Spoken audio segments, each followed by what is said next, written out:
There's only food for real family members here. At my father-in-law's birthday celebration, my mother-in-law placed an empty dog bowl in front of me with those words. As I stood there, speechless from shock, she looked down at me with obvious delight. Next to her sat my father-in-law, indifferent as always to everything around him. And beside me was my husband, wearing an expression of pure annoyance. At this table for four, I felt utterly alone. The people I had thought were my family were never really family at all. Don't act like you're family just because you've given us a little financial help. My mother-in-law's eyes burned with hostility towards me. I didn't know what to do anymore. I never intended to act superior about providing financial assistance. I had only tried to help as family when my mother-in-law and husband asked me to. Yet my husband, who had promised to protect me if anything happened, wouldn't say a word. Was he trying to suggest it was my fault that his mother disliked me? Even a dog has more charm than you. My mother-in-law's attacks were relentless.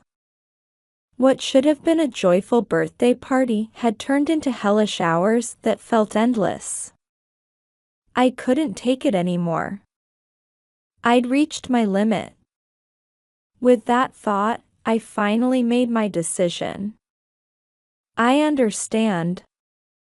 Since I'm no longer family, I'll stop everything. I'm Demi, 30 years old. My parents passed away in a car accident when I was 21, and I spent my 20s focused entirely on work, desperately trying to make it through. When my parents died, I was still in college. Though I felt crushed by loneliness and anxiety, I had to stay strong for my younger sister, who was 3 years my junior. I couldn't allow myself to wallow in grief. Thanks to insurance money and the inheritance my parents left behind, I managed to graduate from college. After getting a job, I worked single-mindedly, always putting my sister's college tuition first. My sister successfully found employment, and last year she told me she was engaged to her college boyfriend.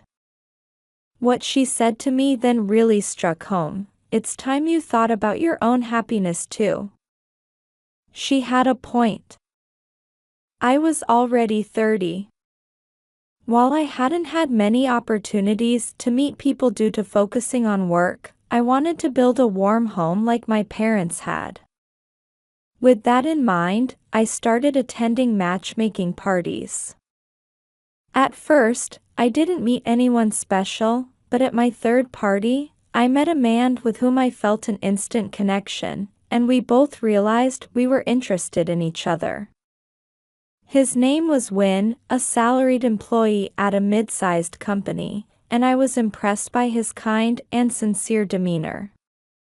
Conversation flowed naturally from the start, and after exchanging contact information, our relationship progressed smoothly. About 6 months later, Win proposed, and we got married. I was very happy, but there was one thing that worried me, my mother-in-law. From our first meeting, I had a feeling things wouldn't go well with her.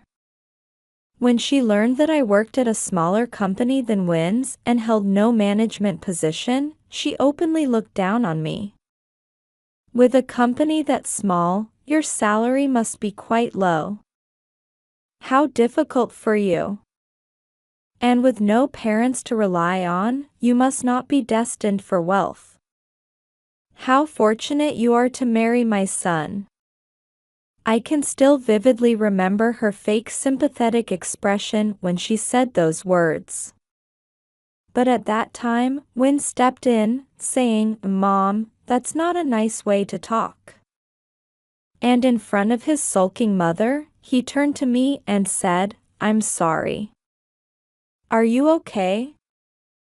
His kindness saved me. helping me get through that awkward time with his mother. On our way home that day, Win promised again, "I'm sorry you had to go through that today. Next time Mom says anything cruel to you, I'll definitely stop her."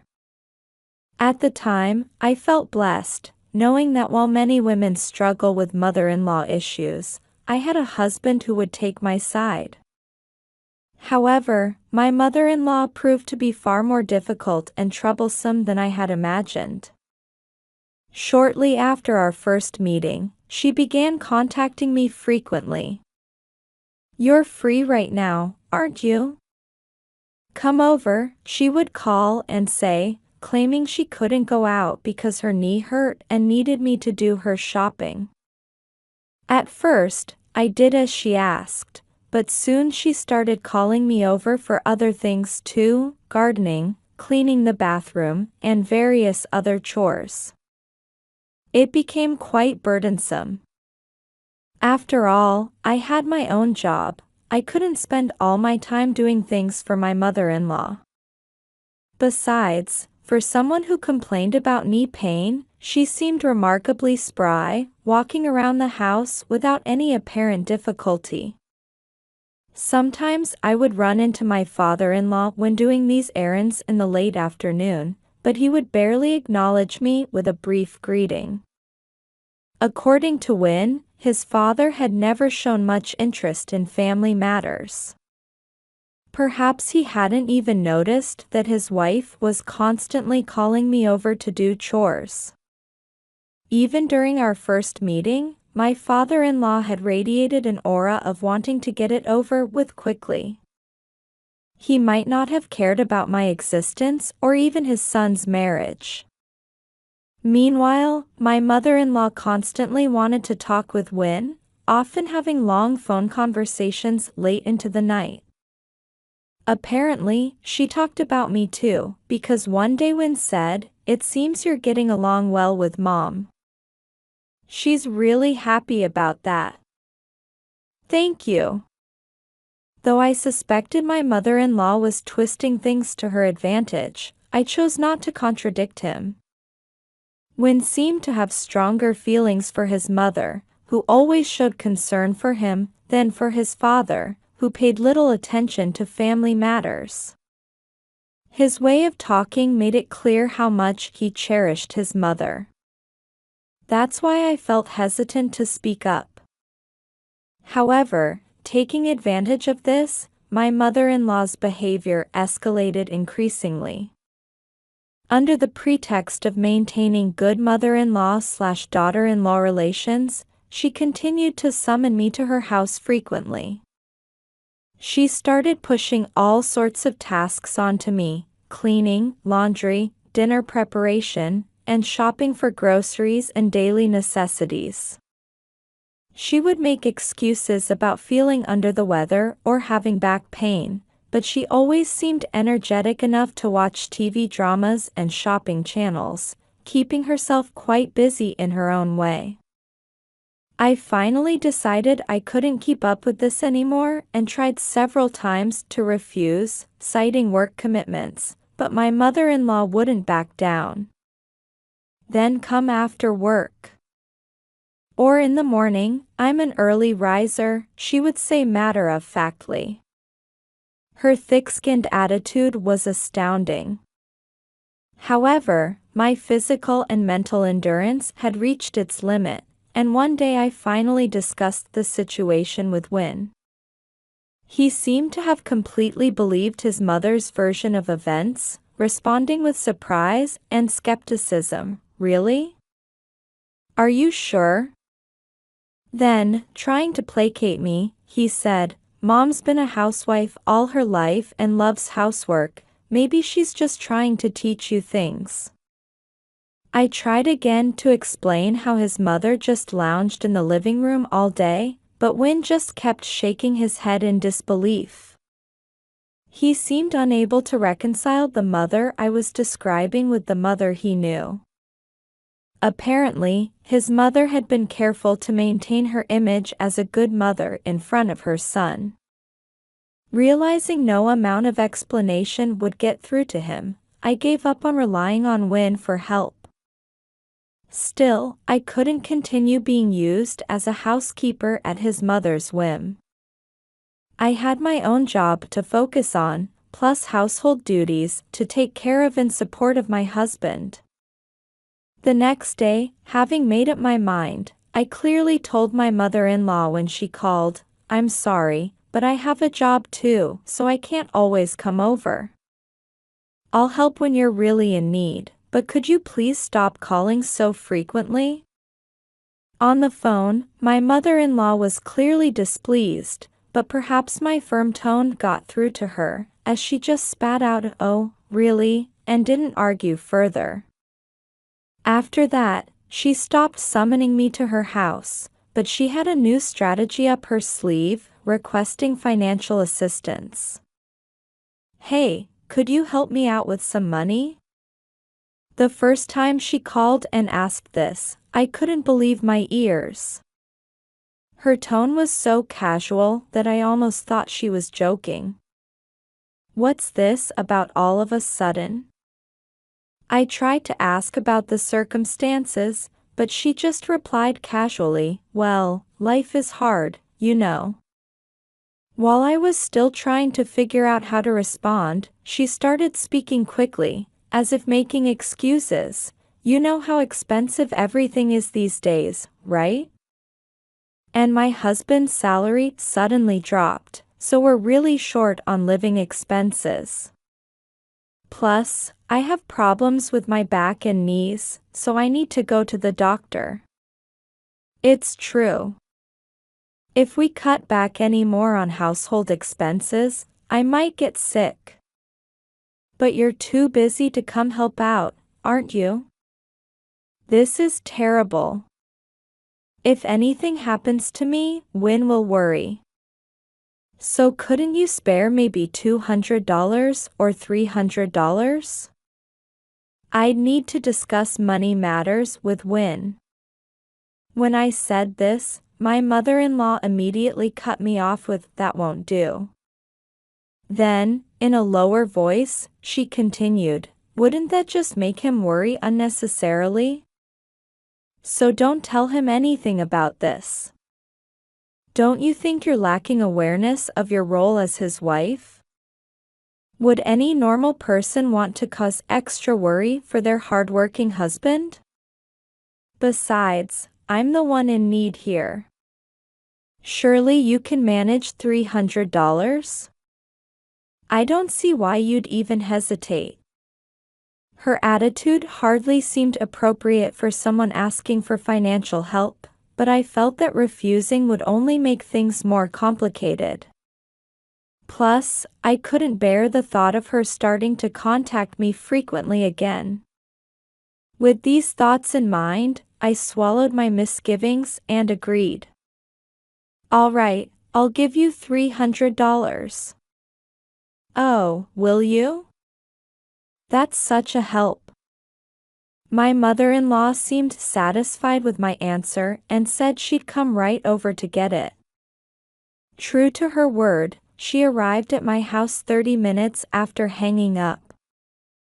Though I wanted to say something about how healthy she looked, I held my tongue. "Please understand this is a one-time thing," I said as I handed over the $300. She practically snatched it and quickly tucked it into her wallet. "Of course I understand. Don't talk like I've asked multiple times when this is the first time." Her smile vanished the moment she got the money, and with a final snort, she left. As I watched her walk away, I had an uneasy feeling, which proved entirely correct. The very next week, she called again with exactly the same tone and request, asking for another $300. "Mother-in-law, didn't you say this would be just once?" I reminded her, and she immediately pursed her lips. "What's with that attitude? I'm telling you we're struggling to make ends meet. What if I get sick and can't move?" Are you going to come nurse me every day? You can't, right? How cold-hearted you are. You don't have time to nurse me, but you won't even help with a little money. Her bitter complaints, which felt like misdirected anger, went on and on. And incredibly, she even started negotiating. Well, how about $250 then? Though it wasn't about the amount, she persisted, lowering her request to $200. If I kept refusing, I knew we'd just keep going through this cycle of complaints and negotiations. Reluctantly, I agreed to help again. However, the following week, her calls for financial assistance continued, always when Win wasn't around, so he remained completely unaware of these transactions. This pattern continued until the aid amounted to nearly $1,000. Finally, feeling I couldn't stay silent anymore, I discussed these weekly calls with Win one night. He responded with an apologetic expression, saying, "I'm sorry, but could you please do as Mom asks?" When I asked why, he revealed that he had borrowed money from his mother when entering private university. At the time, his father had opposed sending him to an expensive private school, but Win's academic performance wasn't strong enough for public universities. His mother had persistently convinced his father by offering to help with her savings, and they eventually agreed to let him borrow the money. Apparently, he still hadn't repaid that loan. This sense of obligation seemed to prevent him from standing up to his mother. Then he said, "Family should help each other, right? You're an important part of my family now, so please, I'm sorry, but I'm asking you." Though I felt nothing but distrust toward his mother's phone manner, seeing my husband's apologetic face and earnest plea made me reconsider and try to understand his feelings. "All right, just this once." "Thank you." Seeing his face light up, I managed a reluctant smile in return. However, the financial assistance never ended. Having gotten a taste for borrowing money from me, my mother-in-law began asking for money almost every week. She even started calling twice a week, with the frequency definitely increasing. She seemed to have set some sort of target amount. If one week was low, she'd demand more the next week to make up for it. Last month it was $900, and this month it's already reached $1,200. When it exceeded $1,000, I consulted Win again. "Hey, your mother keeps asking for money, saying it's for hospital bills. Does she have any chronic conditions?" Win, munching on his dinner, answered absently, "I wonder. Could you maybe ask your mother about it? The amount has gone over $1,000 this month, and normal medical bills shouldn't cost that much, right?" "I'll ask her sometime," Win said, but he apparently never did. In fact, every time I brought up the financial assistance, he'd just say, "Well, let it slide just this once," and escape the conversation. So nothing changed except the mounting total of financial aid. Once he even said, "See? It was less than last month," and walked away with a light laugh. This made any real discussion impossible. Moreover, he gradually started making annoyed faces and avoiding the topic whenever I tried to consult him about it. This continued for 10 months, with me continuously providing money to my mother-in-law. However, a decisive event occurred between my mother-in-law and me soon after. It happened when she unusually called me about something other than asking for money. She was planning a birthday dinner for my father-in-law. Demi, you must come too, she said in an uncharacteristically cheerful voice. Though I honestly wasn't eager to go, I thought I should accept since she had invited me. So on the day of the dinner, I went to my in-laws' house with Win. My mother-in-law greeted us with a broad smile. I put extra effort into cooking today since the whole family will be together, she hummed, leading us to the dining table. Indeed, an extravagant meal was laid out, as if we were at a high-end restaurant. However, I immediately noticed something off about the table. One of the 4-place settings was clearly different from the others. That seat had no food or wine glass, just an empty dog bowl. It was a bizarrely unsettling sight. My mother-in-law, clearly enjoying my reaction, pointed to the dog bowl and said, "Demi, that's your seat."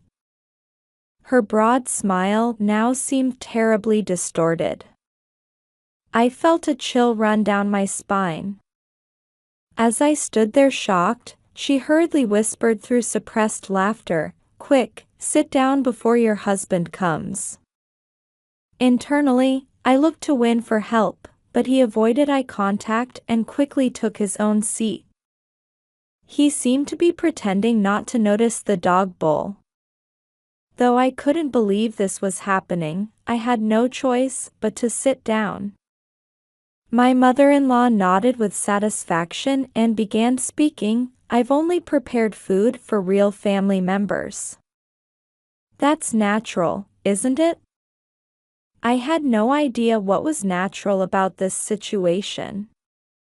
But she continued, "It's such a nuisance when you act like family just because you've given us a little financial help. Who do you think you are, interrogating me every time about how I use the money?" Did she really consider monthly assistance of $1,000 just a little financial help? If so, our sense of money values was completely different. I realized I could never keep up with their mindset. Someone as charmless as you should be grateful to even be treated like a dog. Just as my mother-in-law finished speaking, my father-in-law appeared at the table. He must have heard our exchange, but as always, he remained indifferent and took his seat without even glancing at me. "Well, now that our guest of honor is here, let's start the party." My mother-in-law's cheerful voice grated on my ears. Unable to contain myself any longer, I stood up and said, "I'm leaving." "Oh? Leaving before we even start?" Only my mother-in-law responded. Neither my father-in-law nor Win would even look at me. Looking down at my husband, who continued to pretend nothing was wrong, I said, "So you're just going to pretend you don't see your mother's financial demands and this harassment? You just say whatever's convenient and end up doing whatever she wants.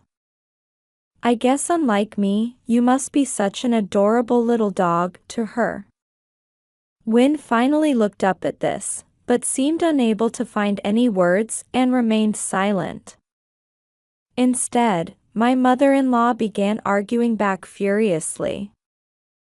I left my in-laws' house with her verbal abuse following me out. I'd said everything I needed to say, there was nothing left to regret. Several hours after I returned home, Win came back.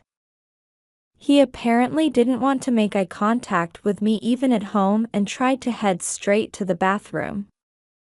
I called out to his retreating back, "I can't take this anymore. If you're going to keep acting like this, I don't have any confidence left. I want a divorce." Though I'd said this after much thought and deliberation, Win's response was surprisingly casual. "Okay," he said, as if I just asked to leave the house for a while. He seemed to change his mind about the bathroom and sat on the living room sofa, scratching his head in annoyance. Since this is the end, let me tell you something. Isn't it partly your fault that things got this bad with Mom? You kept coming to me for consultation every time something happened, but that's not right, is it? As a wife, you should have worked things out woman to woman. In other words, Win had just found it all troublesome. He had never intended to do anything about it himself and had apparently found my concerns irritating. Now that this was clear, my resolve was firm. As if a switch had flipped in my mind, I stood up and quickly packed my things. I'll come back for the rest of my belongings later. I'll leave the house key and divorce papers on the table then, I told Win. He seemed a bit taken aback by my transformation, but nodded as if intimidated. I added one final word to Win: since I won't be family anymore, tell your mother I won't be providing any more financial assistance. About that. I ignored Win's pathetic voice as I walked out of the house. A few weeks later, my mother-in-law suddenly called. "Hey, Demi, what did you do to my son?" she demanded in a desperate voice. I calmly asked, "What do you mean?"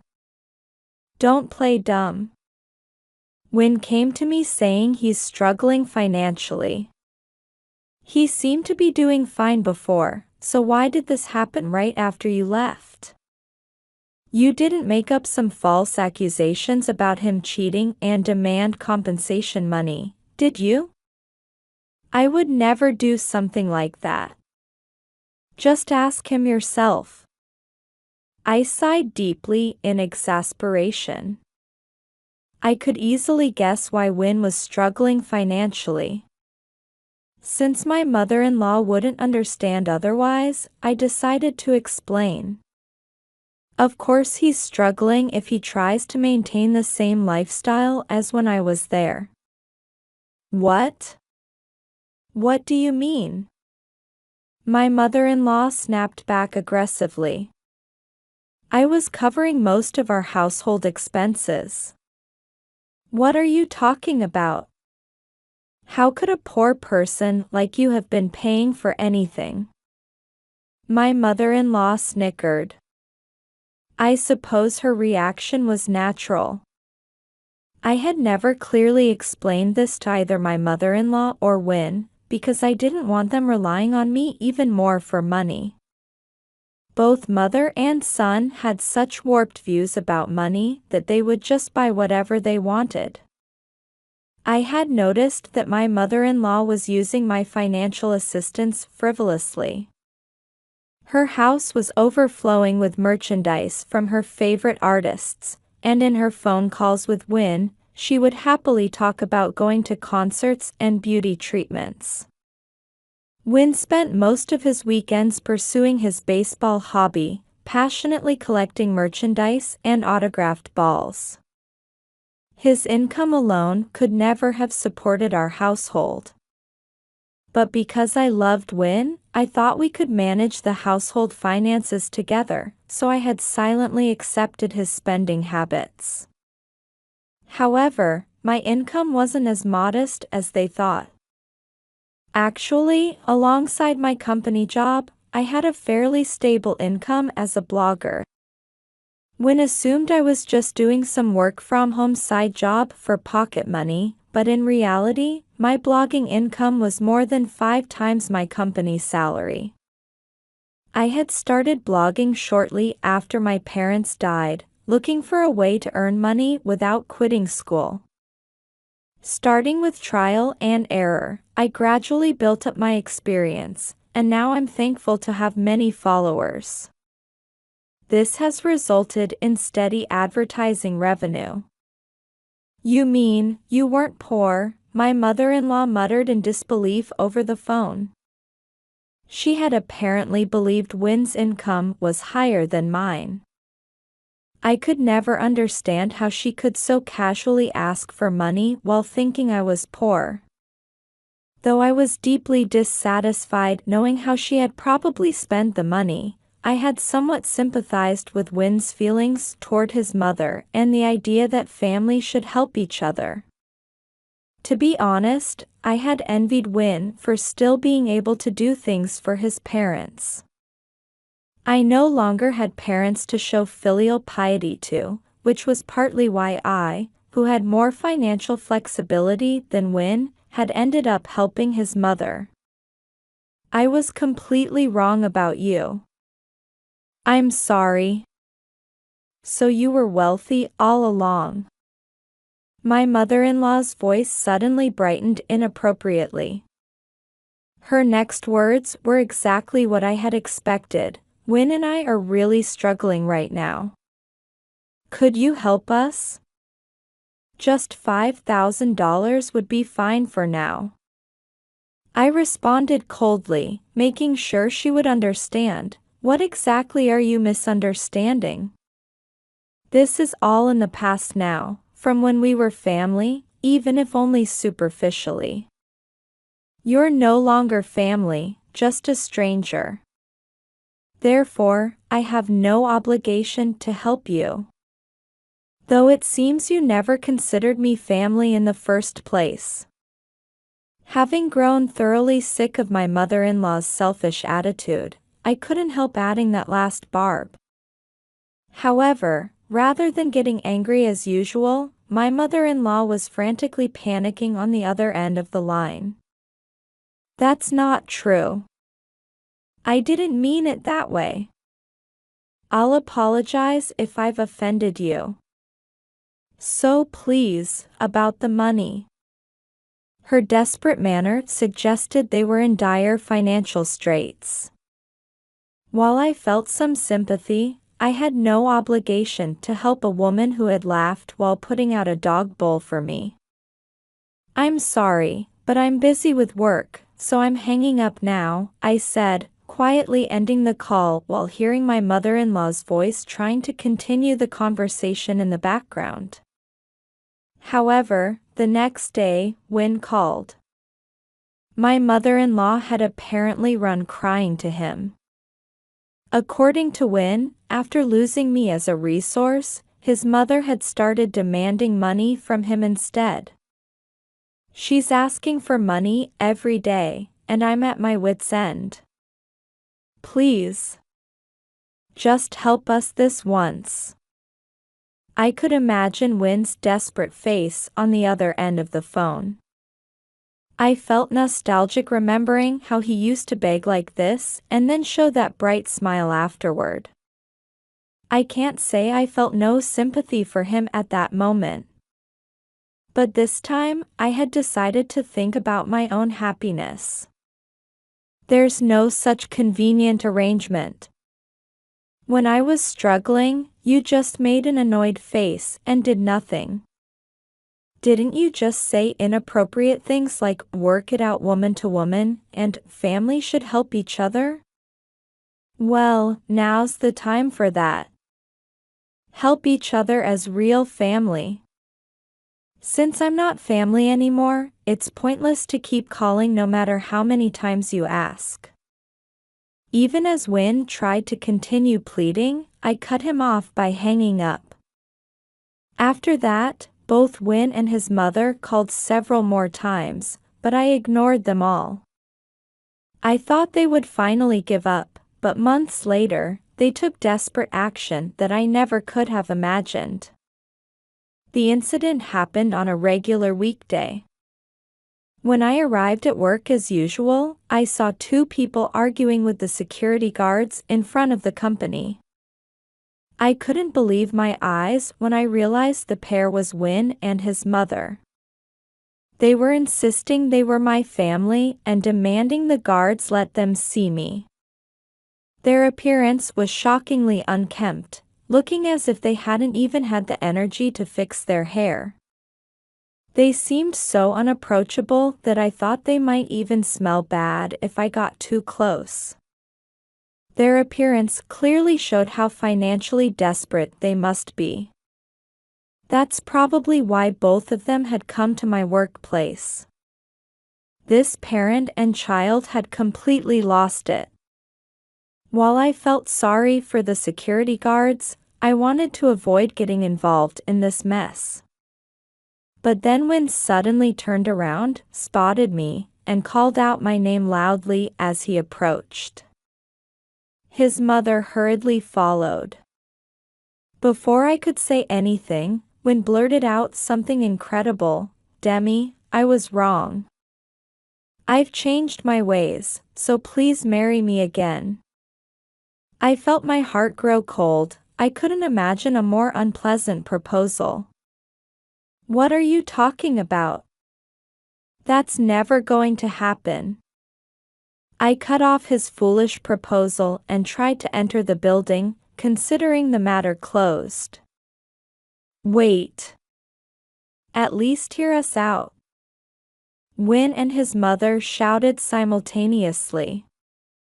Though I was thoroughly fed up, they began explaining their current predicament.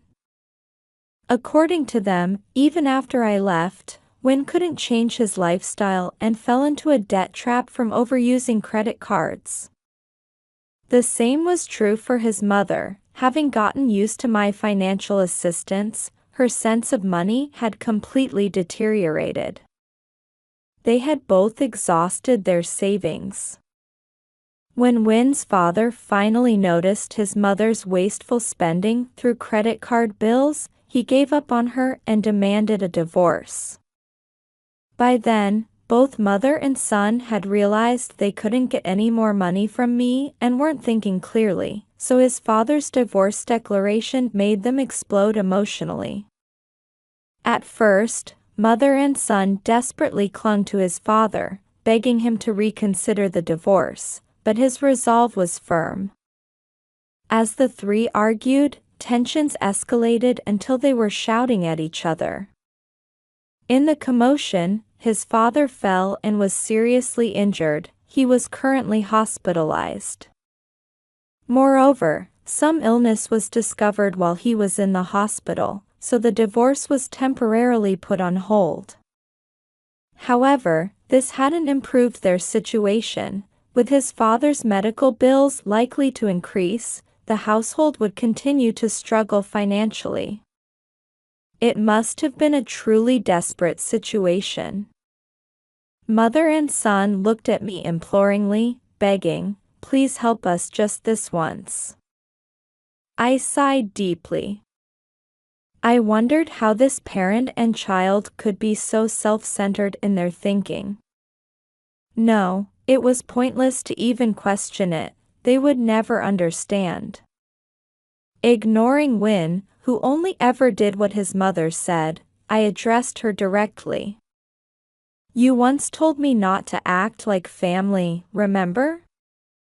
Since you never considered me real family in the first place, I have no obligation to help you, right? I'll return those words to you now. Don't act like family after all this time." My mother-in-law stood dumbfounded, seemingly unable to find words. When I tried to walk past them, they still attempted to cling to me. Finally, I had to say, "If you keep making a scene, I'll call the police," showing them my phone with the number displayed. This finally had an effect. The two hurriedly left, muttering under their breath. I apologized to the security guards for the disturbance and finally entered the office. This incident seemed to have taught them their lesson, as neither my mother-in-law nor Win tried to cling to me again. I heard through the grapevine that after his father recovered somewhat, he again demanded a divorce from his mother. This time, abandoned by his father for good, mother and son had no choice but to declare bankruptcy. The once close parent and child now apparently spend their days just arguing about each other's wasteful habits. As for me, I'm continuing my dual career as a company employee and blogger, determined to focus on my work. While I still dream of a happy family, I've realized there's no point in rushing into marriage. Though my ex-husband turned out to be worthless in the end, thanks to him, I realized this truth. As a result of focusing on my work, I'm happy to announce that my blog will be published as a book. Actually, I've been keeping in touch with a man I met during the publishing meetings. We really hit it off. He's asked me out, and we're planning to go on a date soon. Maybe taking the pressure off myself worked out for the best. From now on, I intend to enjoy both work and my private life in my own way. I've taken my first step toward a new future.